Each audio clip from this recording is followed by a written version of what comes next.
These are the best AI ad formats for brands to run in 2026. So in this video, I'm going to be doing a full breakdown and a deep dive into the 15 currently best performing, highest converting formats that you can create and test with AI for your brand.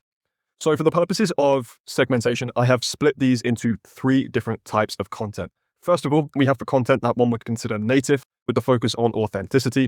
Second of all, we have those that are more focused around stopping the scroll just by purely focusing on the novelty aspect. And then we have a couple of other formats that are more just around like a baseline or for the purposes of testing. But without further ado, I'm going to dive into the first section. So up first, as you can see, we have native/authenticity. And the first format I would like to talk about is AI street interviews. In my opinion, the most effective format of AI ad you can currently run. And the data also backs this up. We're seeing across Meta, this format is absolutely dominant. And the reason why is because street interviews, regardless of whether they're AI or not, work so well. They grab people's attention. People enjoy watching them because of the raw emotion involved. This is what the algorithm then scores the highest. It's very simple. People like watching street interviews. So when they see a street interview, they watch more. They don't realize it's AI because the quality is so high and so realistic. So it feels like they're consuming organic content. And therefore, obviously, Meta rewards that and the algorithm pushes it. Typically, these are very, very hard to fake at scale. Except now with the quality of AI, you actually can do this, which means there's also a massive opportunity because there aren't really that many brands that have figured out how to do this and therefore aren't using it. Great first mover advantage if you crack these street interviews. Yes, in fact, now these ads have the highest watch through rate of any format from every type of content that we have analyzed. And I would personally recommend testing AI street interviews for cold traffic, top of funnel, if you want to bring new people into the top of your funnel, if you want to increase your NC ROAS and look at just reaching colder audiences. Definitely test these. Also great for social proof and just in general for products that benefit from regular people reacting. So anything from an energy drink to skincare. This one here is even about a trading app where we're interviewing this corporate looking individual who clearly is working in the city, asking about his investment portfolio and how he's able to get specific results, and then going into the product focus of the trading app. First off, my favorite format by some distance, the AI street interviews. Second of all, we have, of course, the baseline. We have AI UGC, almost really the baseline when it comes to AI content because it probably is the main content format. If you have tried AI, you've probably tried AI UGC. It's basically where every brand starts. It works very, very effectively. Of course, it's why so many brands use it because, again, like street interviews, the format, i.e. UGC, is an effective format whether it's AI or not. So the simple fact here is that AI just simply allows you to test more of it. Now, when it comes to the benefits specifically, so obviously with regards to Andromeda and the way the algorithm works, what this then facilitates is it benefits those that are able to test at scale. The Andromeda algorithm requires more diversity across the creative. The way the testing and the targeting works is it now matches your creative to these very small subsegments of your audience. And the more you can reach, the more people you're going to unlock at the top of the funnel, which is why this works so well because you can tailor the content to so many different avatars. For example, this one right here is a piece of UGC content that the Ridge wallet have ran. They're talking about their luggage product and they have a very specific avatar that they're targeting here, the Western style look, as you can see. Now, if you go onto their ad account, if you look at their ad library, you can see they have so much AI UGC running, all focused on their products, but primarily for the luggage products, very much diverse in terms of the targeting. So they have all of these different avatars, these characters that they're using AI to produce in the format of UGC. And of course, very, very simply, the more different people you can create AI UGC around, the closer you're going to match to those individual subsegments of the audience you are trying to reach. So very effective for reasons why we know UGC is anyway, but what AI allows you to do is really play into Andromeda's hands and reach diverse subsegments of your audience without having to spend dozens and dozens and dozens of, thousands of dollars really, as it were, and so much time trying to find different creators in different demographics with different themes and personalities and styles and looks and so forth.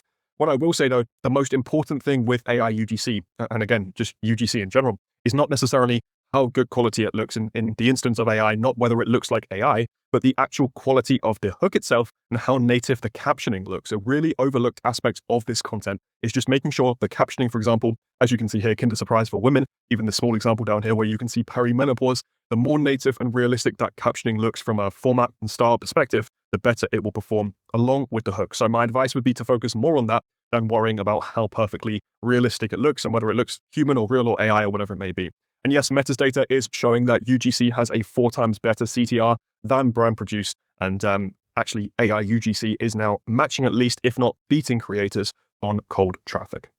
So then third of all, we have Yappa ads, which is similar to AI UGC, but it's even less polished. There often isn't actually a product being shown on screen. We're not introducing any form of B-roll. Typically, it's very much just an unscripted, thinking out loud, someone yapping to the camera, as it were.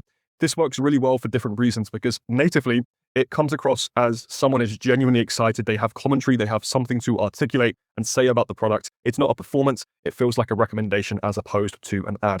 So these face Yappa ads are very effective, as you can see, just where someone is literally, they've pulled up their phone, they are talking to the camera, but these will only work if they do not feel scripted. This is where you have to be careful with AI because if not done correctly, you will create a script that sounds like it is AI. Obviously, everyone's aware of those typical phrases. If not, it's not X, it's Y, for example, or the 3 short sentences. Everyone knows that that's an AI script. And obviously, if you do this, this won't be effective. However, if you can nail the scripting process and create something that genuinely sounds authentic, these will work very effectively. And something I will also add to this is you can also run faceless Yappa ads. These are incredibly effective. Again, I'm going to draw inspiration from the Ridge wallet. You take a look at their ad library. You can see videos they have where they have the wallet on a table, for example, and it just looks like someone's recording from their phone. They're talking in the background. There's a voiceover. Sometimes there isn't even that. We're just showing the product with some music. You don't even have to have someone's face. Very, very scalable, and again, very easy to produce with AI because the barrier to entry from a quality perspective is even lower. So then last in this category, we have the podcast style ads. Again, one of my favorites. I'm probably going to find myself saying this for a lot of formats. I'm going to stick true to what I initially said with the street interviews being my favorite, but podcast style ads are incredibly effective too. There's a common theme here across all of them. And again, I refer to this a lot of times, but you have to think about the pollution tax with Meta. The more something looks like an ad, the more it will be polluted. People don't want to watch it because they know it's an ad, and Meta will limit its reach.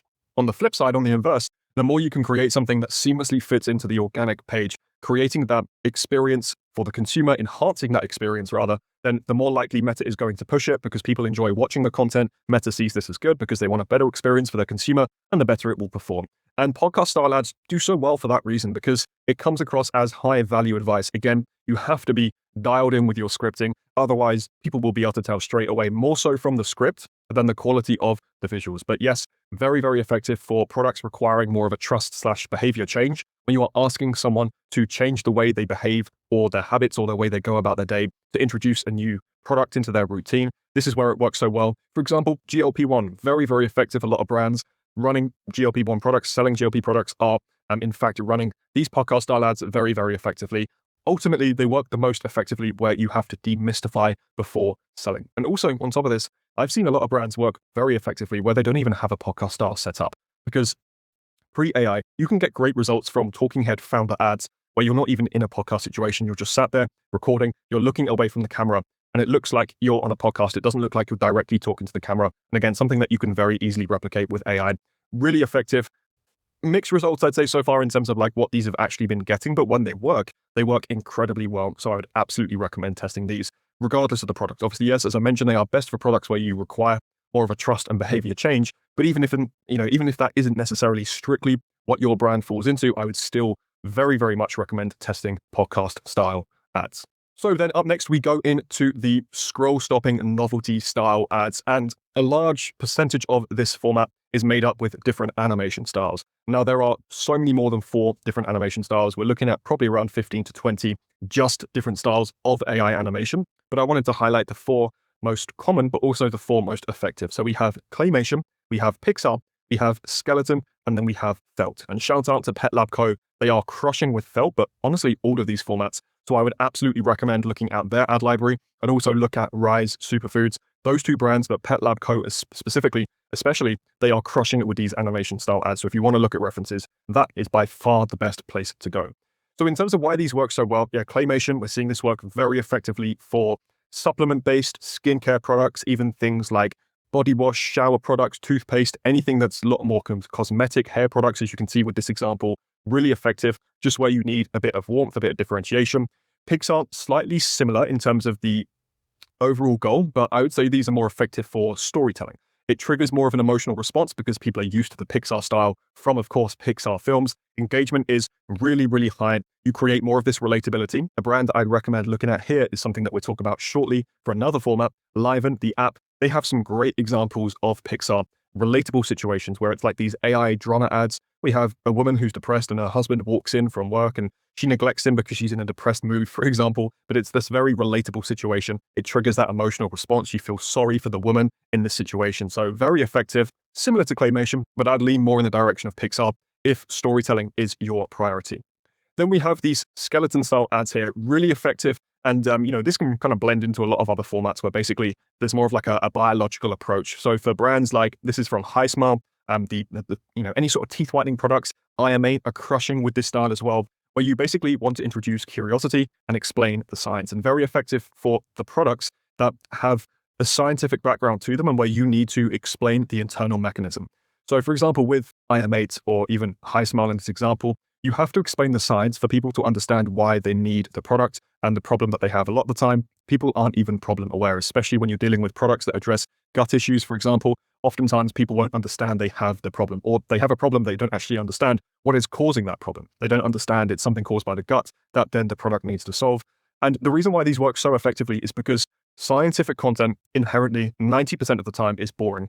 So educating people in a visually engaging and entertaining way, like these ads do, is the best way to therefore obviously educate them, get the point across, but keep them engaged. That's really all you're trying to do with any ad. You want to engage people, entertain them, but also educate them, those three things at the same time, which is why these work so well, because they're just educating people, but they actually are creating content that people enjoy watching while getting the point across. So really effective for any sort of medical scientific based product where you need to explain the science behind it.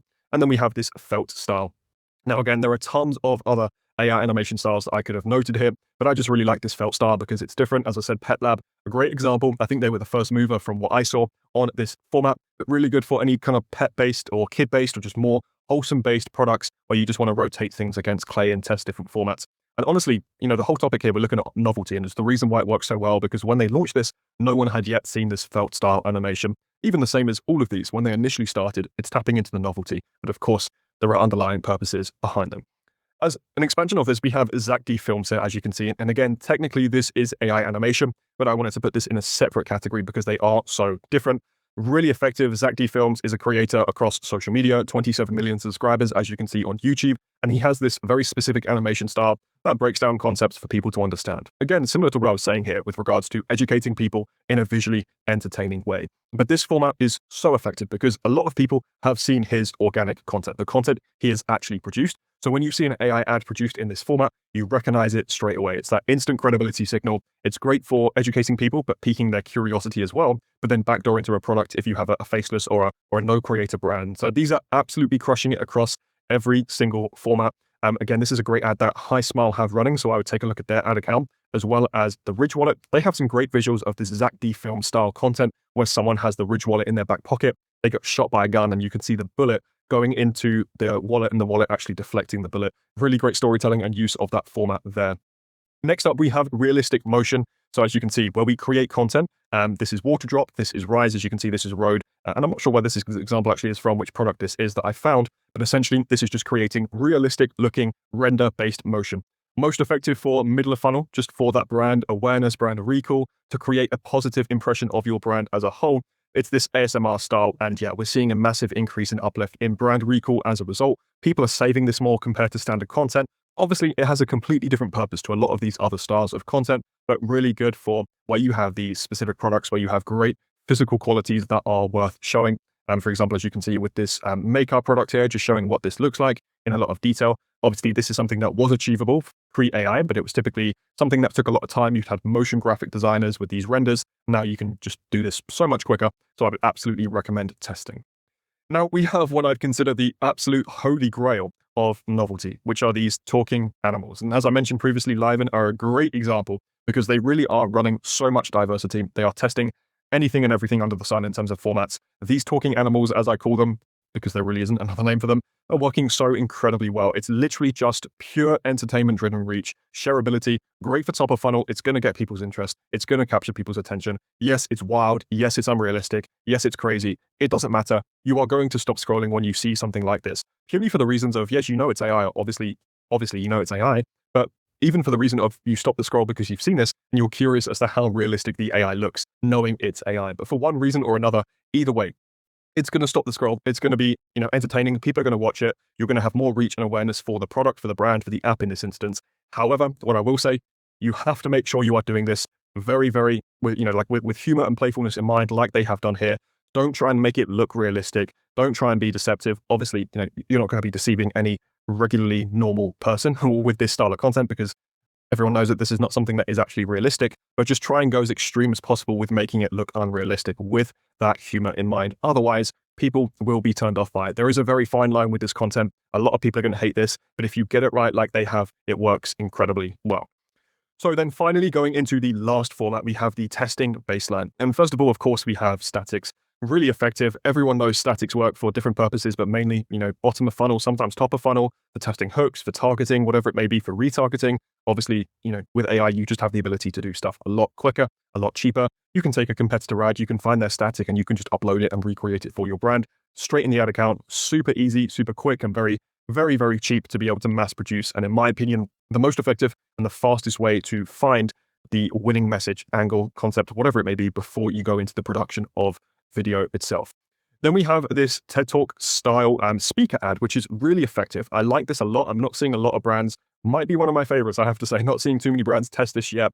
But obviously, straight away, we know it's AI. Most consumers watching know it's AI. But for some reason, you immediately tie what you are seeing to this idea of authority, of expertise, because everyone knows TED Talk. They know that TED, like that credibility, that authority that comes with it. So straight away, your mind associates with the message being delivered in this video being one of authority and credibility, even in spite of the fact that it's AI. So I would definitely recommend testing this for, products that require a slightly higher consideration. If you are trying to test founder-led content or founder-led positioning, works really well. You can even create an AI avatar of your founder and put them on stage like this example has done. I've seen a lot of brands do this very, very effectively, because obviously people know it's AI, but when they see a face that they recognize the actual founder of the brand talking, even though it's AI, it still does retain that credibility. And then finally, we have these two formats here, and truthfully, I put them slightly between testing as a baseline and the novelty, the scroll stop aspect, because they are a bit of both. We have this nostalgia/POV content, and then we have this fan zoom World Cup content.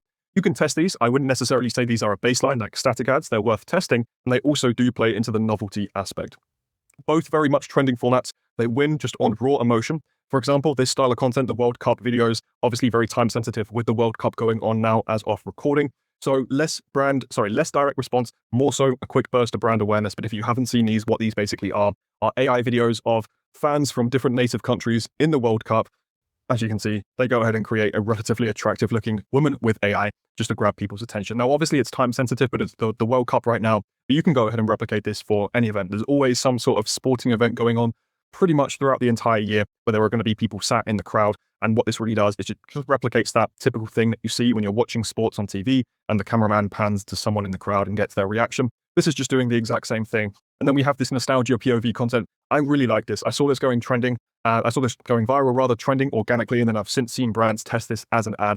The remainder of this video is basically POV, you wake up as a kid in December of 1999, and then this person is going into a store to buy DVDs, to buy games. It's just a very kind of like nostalgia-driven piece of content that you can replicate for really any time. But of course, straight away, even though it's AI, you're drawing in that emotional aspect because people, it takes them back to their childhood. You're automatically associating your brand with things that they are familiar with and like, and just drawing that emotional response directly. And then whatever you do with that afterwards depends. But as I said, this is typically better for brand awareness, just drawing people into your entire ecosystem. It's going to be hard from here to then funnel people down into an actual product as a direct response approach. But as I said, both of these, great for brand awareness, and with how much they are trending right now, couldn't miss these out. Absolutely, definitely worth testing. So overall, these, in my opinion, are the best AI ad formats, as I mentioned, for brands in 2026. Things are going to change. More formats are going to come out. There are other things worth testing, absolutely. But as of recording, in my opinion, these are the highest leverage ones that you can test. Obviously, some being a higher likelihood of converting, like AI UGC, street interviews and animation, and some like the TED Talk speaker, the nostalgia POV, the talking animals, a bit higher risk, but of course, with high risk always comes high reward. Now, with that being said, I hope you found this video extremely valuable. Go ahead and test as many of these as possible, because remember, with Meta, with Andromeda, all we're looking to do here is test more volume at more diversity, and the more formats, the more diverse you can be with these formats, the closer you are going to get to finding those pockets and subsegments of audiences that you are looking for, and the better your ads are going to perform. And with that being said, I'll see you in the next video.